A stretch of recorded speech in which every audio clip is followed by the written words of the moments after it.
ధర్మో రక్షతి రక్షిత. సనాతన ధర్మం వర్ధిల్లాలి. హిందూ సోదరులకందరికీ కూడా ఒక విజ్ఞప్తి.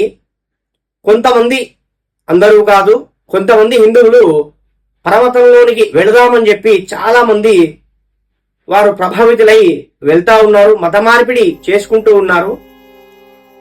ఒకసారి ఇక్కడ ఉన్నటువంటి వీడియోను ఒకసారి చూడండి.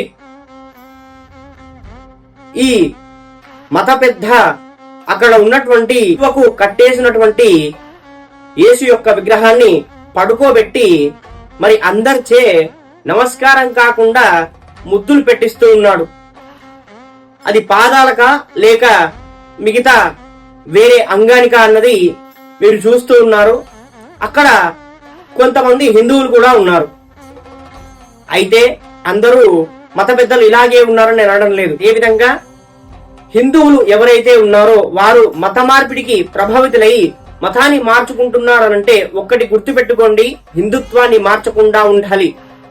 నీవు గనక మతాన్ని మారుస్తున్నావునంటే నీ యొక్క మాతృమూర్తిని మార్చినట్టే లెక్క. ఓ హిందువా, మేలుకో. ఇక మీదనైనా ధర్మం వైపు, నిజాయితీ వైపు నడుచుకో. సనాతన ధర్మాన్ని తెలుసుకో.